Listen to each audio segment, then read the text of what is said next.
Kira-kira kanan sebelah kanan kiri ini yang nggak ngerti ilmunya muncul tanda tanya nggak? Loh kok ngono, kok gak podo?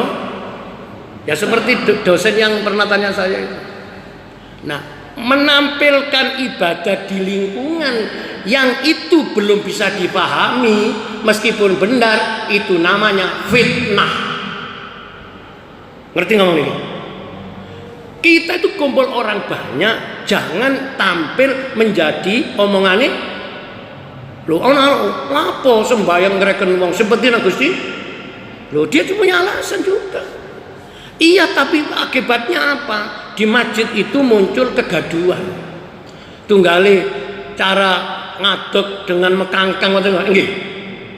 Itu kan ada di mana-mana. Lah kemarin tuh saya kan terawih di salah satu masjid tidak jauh dari sini, perumahan juga. Karena saya itu masih belum sehat, saya tidak mau jadi imam. Saya mohon dari masjid situ menampilkan anak muda. Ya anak muda ya, mahasiswa sekitar lulus bener. Lah dia ngimami, mengikuti yang tidak biasa disampaikan di masjid itu. Kalau dalam Muqarraratul Madzahib dia ikut mazhab Maliki, tapi dia tidak mau, katanya ini kembali ke sunnah langsung.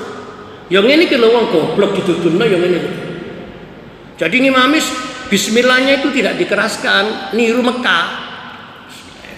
Alhamdulillah, ada gitu. Sekarang lagi muncul ini. Indonesia, Malaysia, Asia Tenggara lah, itu rata-rata adalah mazhab Syafi'i.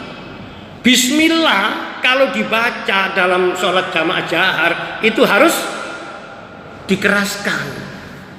Lah yang tidak keras, alhamdulillah, itu Maliki. Banyak ini diikuti oleh komunitas masyarakat Madinah. Jadi sama harus belajar sejarah dunia. Nah karena ditampilkan ono wong sing gak ngerti ilmu perbandingan mazhab, kaget, loh gak mau bismillah, enggak sah. Nah ini imamnya gak sah, makmumnya. Nah ini mulai gesekan, padang ya. Ono sing gak muni bismillah blas, sing langsung ini. Allahu Akbar, maca donga iftitah dengan dibaca siri. Alhamdulillahirabbil alamin. Sing kedua mengatakan bismillah. Dibaca tapi nah itu gak ada. Ini juga ada dasarnya, melok mazhab Hanafi. Ini berkembang pesat di Pakistan. Nah, di dakwah agama itu memang membawa ciri masing. Nah, sekarang ini karena dunia sudah begitu dipegang ini kena, semua tahu, tapi munculnya itu praktek implementasi aktualisasinya. Kalau di lingkungan itu misalnya nuwun sewu, gak ada orang yang model gitu, jangan tampil seperti itu nggarai tadi. Lah menghindari fitnah niku termasuk perintah agama. Contoh donga kunut. Mohon maaf sebelumnya, saya ini kemarin tadi malam di WA Ustaz Sugiharto. Dia ada tugas kegiatan keluar, dan ditolong yai mangkin jenengan imami. Kalian sampun saged dimulai ngambil donga kunut. Kula niku iki WA tasik dereng kula hapus. Keranten enten masjid mungkin sudah mulai. Nah, saya ini kan pernah ngomong, kalau masih ada yang lebih sempurna dari saya ini tidak mau jadi imam. Lah di sini kan ada juga namanya Pak Saiful. Sesama Saiful saling menghormati. Ya, akhirnya tadi monggo jenengan, tapi Pak Saiful gak harus pesan Ustaz Sugi mungkin disuruh baca. Tapi Pak Saiful bijak, gak dikeraskan tapi meneng rada suwe. Itu artinya memberi kesempatan. Entah Pak Saiful sendiri juga kunut, saya kunut. Karena kunut bahasa Arab dan cepat, saya cepat. Nah, ini namanya kearifan. Jangan gampang-gampang nyalano nuduh. Ada ustaz itu berani. Kalau kita itu misalnya imamnya ndak kunut, makmumnya kunut sendiri, sholatnya batal. Dasarnya makmum harus ngikuti. Yang ini kilo batal no, nyala no, muncul kabeh salah sih bener. Nah, ndok hikam iku ngeten iki dibuang. Innallaha la yanzuru ila sawarikum. Tangan kula sampean delok, kula njupuk apa ngene. Innallaha la yanzuru ila sawarikum. Walakin yanzuru ila qulubikum wa a'malikum. Hadis riwayat Muslim sahih. Sesungguhnya Allah tidak melihat. Kata melihat itu maknanya menilai pakaianmu, zahirmu. Bahkan hadis lain itu disebut yaitu kekayaanmu. Walakin yanzur, tetapi Allah itu melihat, menilai apa yang ada di dalam hatimu dan amalmu. Itu namanya hakikat. Kalau menyebut di dalam hati berarti hakikat. Karena niat itu hakikatnya di dalam hati. Kemudian sembahyang kok muni usolli itu namanya talafut. Bagi orang yang tidak seberapa mampu untuk langsung niat hati, bisa dibantu dengan lesan. Ini mazhab Syafi'i mayoritas di Indonesia. Misalnya gak muni usolli fardhu subuh ini ku nopo batal, mboten, asal hatinya bunyi niat. Sama dengan niatnya puasa Ramadan. Misalnya kita nggak ngomong ini, nawaitu somahotin an adai fardhi syahri Ramadan, tapi bengi-bengi kok nang dapur terus mangan hiburan. Lha nek fikih ku jawab nek ilmu ini nyegoro. Masih gak muni nawaitu somahotin, gak diucapno. Tapi bengi-bengi kok jam 2-3 mangan iku dimaksud mangan apa? Sahur. Ngoten niku posone gak batal. Tapi niku Ustaz biasa kalau ket biyen niku nek bengi mesti tangi mangan. Tapi bulannya siji. Ini ada di bulan ibadah namanya sampai sak monten keluasannya ilmunya Allah itu. Makanya ada guyonan gini, Gusti Allah itu gampang, sing rewel menungso. Tak ulangi nggih. Gusti Allah gak angel, sing rada angel. Suwe-suwe menungso iku iso ngalahno Gusti Allah. Hati-hati nih, makanya dia mboten ngaji tauhid, keyakinan mesti belok. Nek gak ngaji tasawuf mesti hati niku keruh. Hikam ini dalam rangka menjernihkan. Wis cukup pengantar supaya kalau misalnya di masyarakat ada hal yang itu sampai gak usah nyalano, tapi juga jangan diikuti. Kalau ndak ngerti ilmunya agak usah aku setuju. Aku ngerti ciriku wis belajar niku. Wis aku gak melok sing guru saya itu Sufi niku ngomong kali kula ngeten. Aku tuh Guru nek gak cocokan mbek wong, aku gak kepingin kontra, menampakkan ketidakcocokan. Supaya aku gak melok. Ibaratnya lunga kene kok ngono terus aku belok karena apa? Aku duwe dalan dhewe. Paham ngeten iki? Hubungan kemanusiaan terjaga, tetapi agama punya pedoman beda. Tujuannya tetap niki namanya kedewasaan di dalam beribadah. Nah sekarang ini muncul tidak dewasa. Sing gampang nesuan ngamukan itu berarti arek sampean duwe anak mboten? Nek duwe karep gak kena di. Dadi nek ana wong kok modele merasa paling benar dhewe, iki berarti agama sih. Ya sampean dhewe sing ngomong. Balik ngaji. Sahabat sejatimu adalah yang tetap menemanimu meskipun ia mengetahui aibmu, kekuranganmu, kesalahanmu. Sahabat yang paling sejati itu hanya satu, Tuhanmu yang maha mulia. Khairu man tashabu man yatlubuka la syai ya'udu minka ilaih. Dan sebaik-baik sahabat itu adalah yang memintamu bukan untuk suatu yang akan kembali kepadanya. Si rada angel bahasanya itu. Jadi namanya berteman di dalam ranah muamalah dulu. Yang asli sejati itu tidak punya interest tendensi mengalir, ngerti ngomong ini. Tapi kalau ada interest tendensi itu imitasi. Iki cek akrab rek. Model kok runtang, ada A mesti ono B. Di saat munculnya kesamaan runtang, ketika sudah mulai piring tek apa tek itu muncul, betapa banyak di dunia ini ilmu melahirkan kekejaman. Contohnya ngaji ini gak Quran, gak kitab hadis, gak kitab-kitab ulama, tetapi kitab inting-inting. Nanti kepikiran kalau ceramah itu kitab inting. Lah gak teko tak diundang, gak sudi aku biyen ngundang gak ditekani kok. Iki kitab apa gitu nih? Iki contoh berteman bisa dibalik sekarang. Zamane aku soge kuwape ngide aku. Barang aku jatuh melarat gak ono sing. Apa iki jenenge? Inting-inting. Ada gula, ada semut. Gulanya hilang, semutnya ini disender di hikam. Itu bukan sahabat itu. Makanya urutannya kan begini. Pertama cuma gak kenal jenis teman. Lebih dari teman namanya sahabat. Lebih dari sahabat punya kelan sahabat karib. Karib dari kata koroba, yaitu teman yang sangat akrab.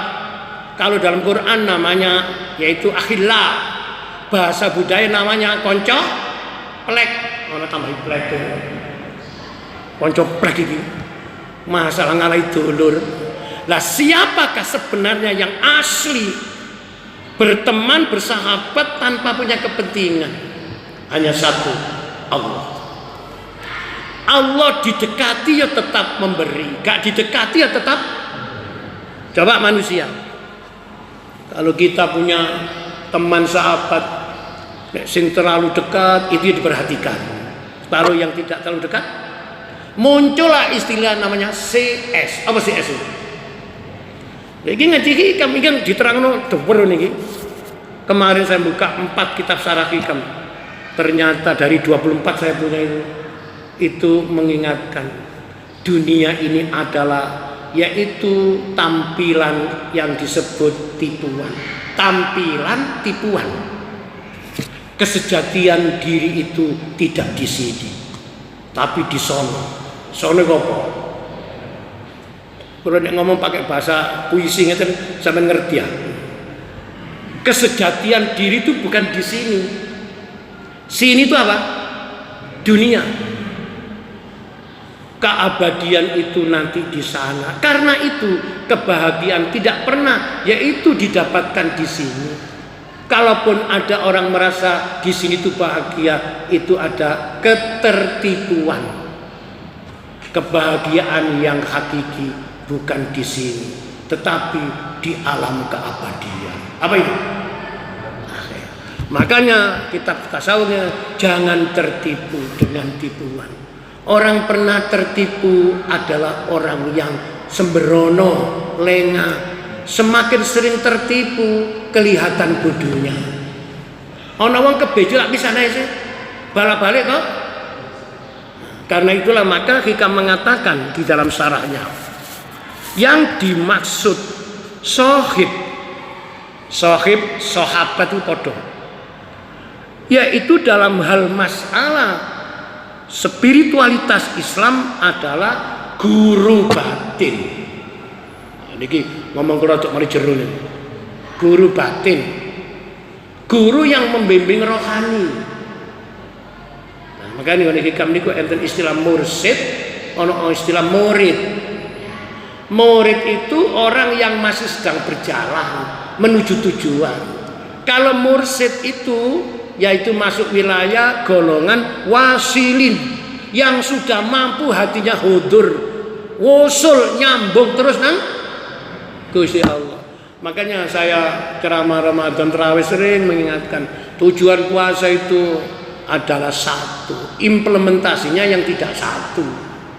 Tujuan puasa itu la'allakum tattaqun, agar engkau menjadi orang bertakwa. Ini kan panggilan Allah.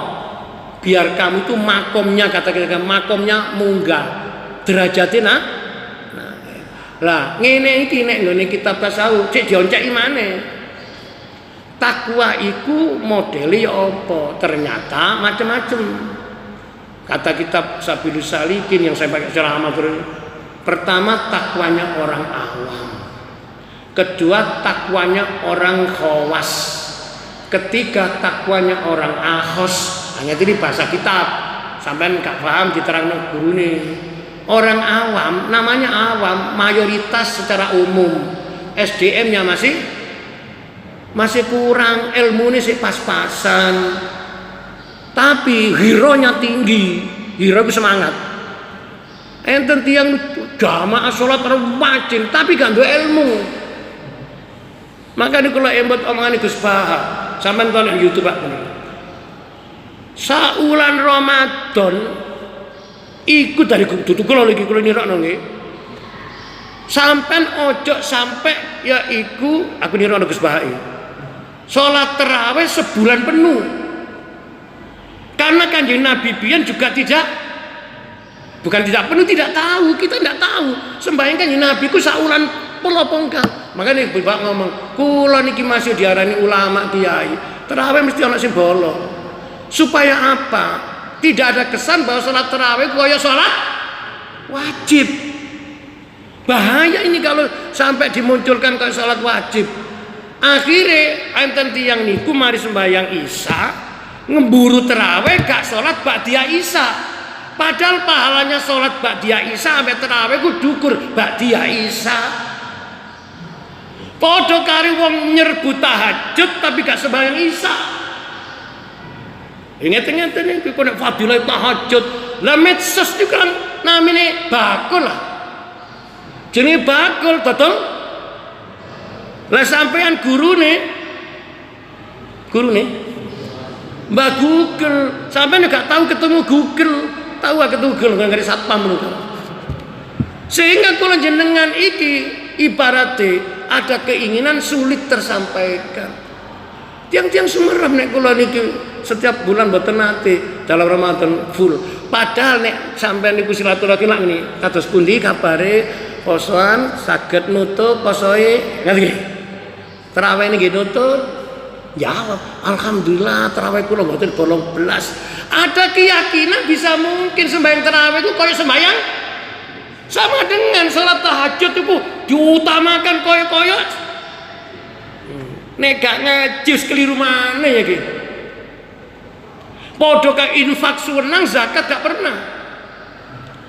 Lah di hikam ada keterangan, orang yang mengutamakan ibadah sunat tetapi meninggalkan wajib itu tandanya mata batinnya buta. Nyerbu yang fadilah, kehilangan yang esensi. Ada tiang itu melok ngaji, saya tak takoni balak. Melok ngaji, datang di pengajian itu sunnah apa wajib? Masih salah munia ya wong kan ujian ini kan. Mendatangi pengajian sunnah apa wajib? Wajib. Thalabul ilmi faridatun itu ala kulli muslimin wa muslim. Mencari ilmu itu hukumnya wajib bagi orang Islam laki maupun perempuan. Makanya kalau sering ceramah, ini masuk wilayah ibadah mutaaddi. Ini enggak didemeni wong, tapi sing didemeni ku ibadah qasir. Padahal ibadah mutaaddi ku manfaatnya mengembang. Kalau qasir itu sendiri. Anak uang ndak maju ke meeting sembahyang terus. Terus saya wiritan. Anak pengajian gak melok. Mulai ucul. Wong iki apik kanggo awake. Lah terus aku gak sembahyang aku gak kuat wis ngene aku tak urung ngaji ambek leyek-leyek. Enak iki ngaji ambek aku senden. Lho apa dikira nek ngaji gak le senden? Lah kula iki dikek kursi ge sendenan. Santai lho, gak ono hukum formal. Sing penting atine takluk nang Allah, niat golek ilmu. Niki pahala iku wedhe nek dihitung pahala. Lah nek ngaji hikam gak oleh terlalu guyur dengan pahala. Pahala itu ibarat yaitu balasan perbuatan. Contohnya ono wong nyambeke wedhu soalnya bayarane saiki dadak karena ono corona ngomong mohon maaf karyawan sekarang saya potong 50%. karena kemampuan perusahaan tidak bisa ngelanjut. Kira-kira kerja gedut agak? Kan kok malah tekai kelewas 50%. Jadi Allah dan kita itu transaksional. Iki cirinya orang mata batinnya buta. Oke, balik mana di hikam. Yang dimaksud sohib atau sahabat di dalam yaitu masalah ini adalah guru spiritual. Guru yang paling baik yaitu guru yang selalu memperhatikan kepentinganmu dan mengalahkan yaitu yang lain. Tidak karena suatu yang engkau berikan, guru itu tetap yaitu menyertaimu. Siapakah yang dimaksud guru ini? Kata hikam, Allah. Karena itu, lagi menuju konklusi kesimpulan, lebih dekatlah, lebih perhatikanlah, yaitu kepada yang selalu memperhatikan kamu. Siapa itu? Allah. Karena dia tidak butuh balas jasa. Kamu beri atau tidak beri, tetap mengalir, yaitu sifat rububiyahnya.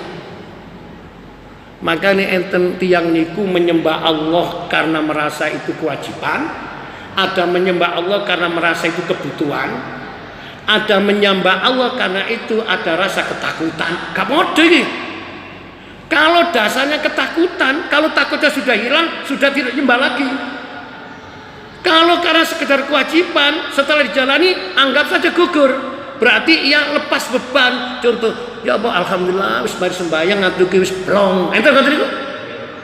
Iki gak nyembah Gusti Allah, membebaskan keterbelengguan hati. Lah sebenarnya apa? Ibadah itu kebutuhan. Kebutuhan roh. Namanya kebutuhan transendental. Biasanya nek Ramadan mari ngaji sopo iki kali Bu Bambang diparingi dahar. Niku jenenge kebutuhan yaitu ghorizatun nau. Wetenge nek luwe ya dikei mangan. Ati gelisah ya dikei mangan. Bentuknya beda. Orang diajak untuk apa? Yaitu ingat Allah, bahasa Qur'annya zikir dalam rangka menghilangkan kegalauan. Makanya gampang ditebak. Ono wong kok uripe galau, sedih, susah, takut, itu tandanya kurang zikir. Perintahnya itu ngeten, ya ayyuhalladzina amanu dzkuru dzikran katsira wasabbihuhu bukratan. Ana dzikran katsira. Hei orang beriman, berzikirlah kepada Allah dengan zikir yang sebanyak-banyaknya. Niki menurut ulama dimaknai dua. Sebanyak-banyak itu menyangkut kuantitas, sekaligus menyangkut bobot. Apa bobot itu? Kualitas. Ada orang habis sholat subuh nggak mau meninggalkan tempat, dia tetap zikir, bopokun maca Quran, maca kalim thayyibah sampai matahari terbit, namanya syuruk. Nah, orang ini nilainya, ibadahnya lebih tinggi daripada diberi kekayaan berupa emas sebesar gunung Uhud. Nah, sing haji umroh ngerti iki. Gunung Uhud itu gede timbang gunung anyar. Gitu? Itu artinya fadilahnya memanfaatkan waktu setelah sholat subuh. Termasuk ini ada pengajian ini. Kula jenengan longgo iki kok sampai tul metek. Niki padha. Monggo ditusugi-sugian sik sugihan sampeyan. Timbang wong gak melok ngaji subuh dikei emas gedene sak gunung. Wakilah riwayat lain.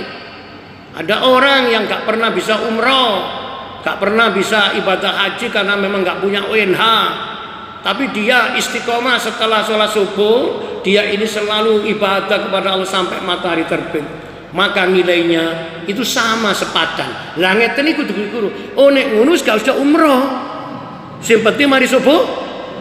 Makanya kalau guru itu tetap keliru.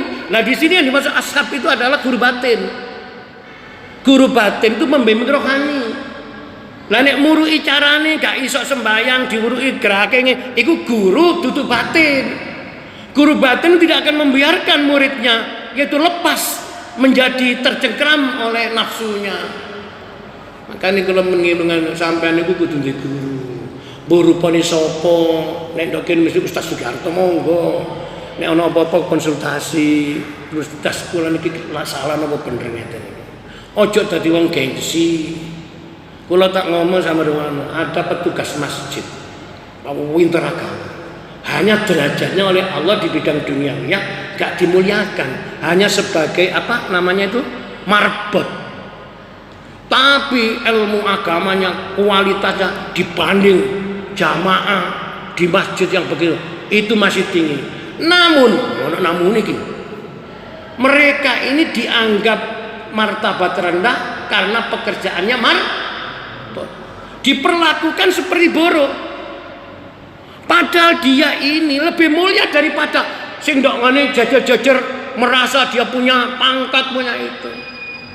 Maka kula sering ngomong marbot masjid kalau istilahnya integritasnya tinggi, kemudian kapasitas kemampuan tinggi ku bayarannya tambah ono. Bener betul ngono. Yo iso ngeramut arek ngaji, nek misale ngimami yo sempurna, nuwun sewu nek ana ustaz khotib gak teko ya iso. Ngeten iki sampeyan hitung iku. Kadang kala ada itu. Kula sampeyan milih. Nek ustaz jopo di ambung-ambung tangane, nggih. Sementara yang berjasa di masjid ini gak pernah diperlakukan yang layak. Niki contoh belum ngaji hikam. Masih melihat namanya yaitu tampilan zahir, bukan esensi batin. Guru ya begitu. Makanya saya masih ingat, saya ini punya guru batin tapi sudah kabundut. Ya nggak apa-apa. Jadi nek muridnya ku rada bela, mek ngene to. Bumi digedreken. Kono gelwisan. Sekapasitas namanya Abdurrahman Wahid Gus Dur pernah menjadi presiden umat beragama seluruh dunia. Iku nek gurune ndok ngene Magelang niku nek atik kangen. Ya pengke bumi Magelang ku digedrek langsung Abdurrahman Wahid Jakarta gelwisan. Aku diceluk guruku. Ada sesuatu yang aku kurang bagus. Sampai sak monten tembus rasa. Hikam ini bangun rasa. Lho kok ana uang rumangsa di guru kok ditakoni, "Ya apa sampean sik gelek ketemu ambek Pak Ustaz?" Wih, suwe aku lali. Wong isih urip ta. Murid ngeten iki cocok tegak iki.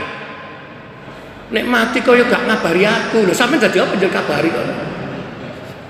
Iki jenenge suul adab. Kalau sering ngomong, nek menganggap itu guru, hati-hati. Apa teko nang omahe silaturahmi sik WA dile.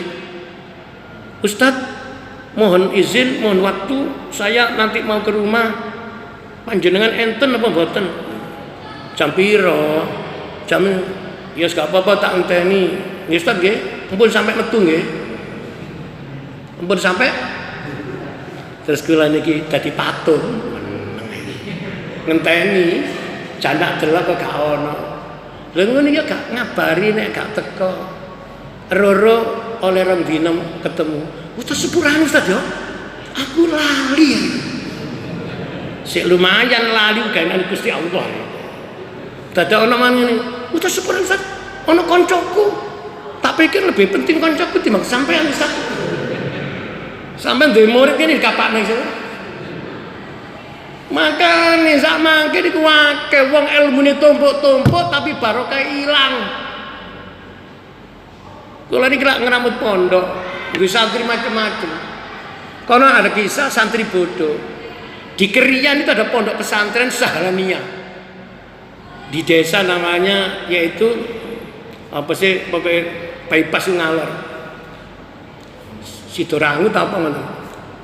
Niku enten setunggali santri, niku bodoh.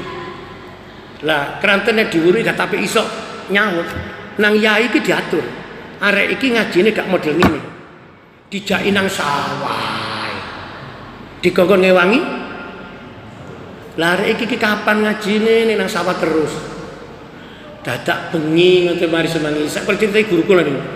Ngoten niku diceluk, "Le, rine le." Terus diwuruki maca Fatihah sing bener. Menjadi kiai lah tajwide Bang. Muni bismillah tok iku lho. Butuh waktu berbulan-bulan. Bismillah tok. Lah, kabeh kancane manjen niku telmi telat dinyek mek kancane. Bodoh arek iki. Nah, tapi yaine iki nyambung atine nang arek iki. Nang sing sumu-sumu gak nyambung. Barang kuwabe wis boyong-boyong niku wis mulai kados pondok kula kan pondok mahasiswa. Nek wis kuliah lulus yo kuwabe mulai yai kula sampun cekap waktale kula pamit. Oh iya gak apa-apa. Menawi wong jadi guru, muga-muga kon manfaat. Ya ngono tok gurune. Sece arek sing iki mau dijak nang sawah sampai karena diworo ya gak iso. Gak nyaut. Mang lho telmi telat. Akhire lah iki lho sampean kudu percaya di dunia itu ada sesuatu yang memang tidak wilayah akal. Gak perlu akal digunakan, percuma. Diceluk, "Le kancamu sakeh sing padha boyong, awakmu ya apa rasane atimu?" Ya napa ya nggih wong kula niki mondok ki biyen sik bodho ae mulih kula iki wedi. Wedi lapo? Wedi ditakoni wong kampung. Mbek kula niki ngen dites wong kampung kula ya isin. Ora oleh isin. Wis belajar ku wajib, perkara pinter gak pinter iki yaiku derajate wonge dhewe. Tangane kiai lho nempel gegering. Wis mulya kaya kancamu. Muga-muga sing kon weruhi to aku ku nang Allah dadi futuhul qalb. Dok iki kamu ada istilah futuhul qalb. Kunci mbukake. Lah nek wis dikek kunci, ketemu gembok mesti pas. Saiki dibalik. Dikei gembok kuncine gak diwenno ya apa ya. Ngiku kadang-kadang mau akhire arek iki mulai tapi atine wedi. Lah sing kancane sombong-sombong iku. Wis aku meneh dadi ustaz. Ngalor ngidul dalam pengajian, mulai dikei dhuwit enak. Lah sing iki ngrasakno pengajian wong wedi ditakoni. Coba sabarengake iki. Ini pembelajaran spiritualitas Islam itu. Akhirnya ndak umah ditakoni tangga. Lho wis mulai saiki. Apa jawab iya ya wedi ditakoni. Kejawab enggak ya panjenengan wis mulai. Nggih, wis mari mondoke. Wis alhamdulillah. Nggih kula mari kepingin titip anak kula nggih. Wong gak iso dititipi. Nek ditolong jenengan ucal Quran nggih mboten saged ngaji. Ya apa ndak kono wedi kok kene tambah. Sampe ngono cerita nih akhirnya. Lah iki ngene iki kalau manusia tidak merasa punya kelebihan apa-apa, itu yang oleh Allah akan diangkat. Kalau merasa aku kok ditambahi, itu pasti gini. Akhirnya diworo. Lah kapan belajar kok iso? Ternyata niku lho, bismillah kiai niku wis mlebu nang awake. Dengan barokahnya zuhudnya Yai Sahlan. Akhirnya nopo arek iki dadi ulama, dadi kiai. Lah sing gak dadi protes. Inilah cikal bakal demonstrasi yang begini iki. Akhirnya lho kok iku sing dadi? Aku kok ingat siapakah dalam kehidupan itu adalah tunggal. Siapa? Dia yang berhak malam yasa lam yakun annallaha ala kulli syai'in qadir. Qur'ane muni wa rabbuka yakhluqu ma yasa'u wa yakhtar. Allah itu al-akhtar, yaitu memilih. Lah masa wong ndaldur nang Allah dipilih. Paham kan iki? Maka nek wis ngaji tasawuf jangan pernah merasa memiliki. Karena diri kita juga bukan milik kita. Ingatlah, namanya tidak memiliki, ada namanya rentang waktu akan diambil kembali. Siapa yang mengambil? Nek wis eling ngeten iki, donya apa dipangkano to bakal ditinggal. Pangkat apa dibangun toh bakal iso lugur, betul? Ganteng, ayu dibangun toh bakal saya tak takoni ana wong wedok umur 70 ngoten si ayu. Muni apa? Bojo kula Ustaz, masalah tambah tuwek kok tambah ayu, moto kero. Gak mungkin. Tapi orang itu saya nganek wis umurnya di atas 60 ke atas. Apa yang harus dibangun terus supaya hidup? Rasa. Karena rogo sudah tidak makanya jenengan ngelong ngaji tasawuf, ngaji hikam ngeten iki dalam rangka menjernihkan batin. Lah menjernihkan batin itu butuh namanya guru. Lah guru sejati itu Allah. Berarti harus selalu mendekat siapa itu? Dengan cara apa supaya Allah dekat? Zikir. Nuwun sewu nggih. Wonten kitab Mukhtarul Ahadits niku enten keterangan fadilai zikir maos kalimat tauhid. La ilaha illallah. La ilaha illallah. Siapa yang membaca kalimat la ilaha illallah satu hari satu malam 100 kali. Angka mi'atu marro itu kesemuni kanjeng Nabi. Ini namanya apa? Tafaul. Kanjeng Nabi ngomong 100 kali. Berarti menyebut angka. Maka orang itu akan dibebaskan dari siksa neraka. Loh ngeten iki lah namanya apa? Tabsiro, kabar. Ayo cek gampang yo. Bebas siksa neraka mek hanya ngono. Itu artinya ngerti ilmunya. Yang menunjukkan ini siapa? Gurunya guru, gurunya gurunya guru, gurunya guru itu Nabi Muhammad. Nabi Muhammad punya guru namanya Jibril. Jibril membawa misi utusan. Dadi iki sing dalam istilah sekarang namanya sanad mutasil.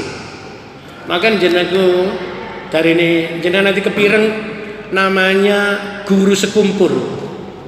Ulama besar Kalimantan, guru spiritual. Namanya itu siapa? Ada Abdul Ghani ngono. Itu sama dengan di Bangil namanya Yai Sarwani itu. Dia itu pernah ngomong orang hidup itu seperti berjalan di jalan raya.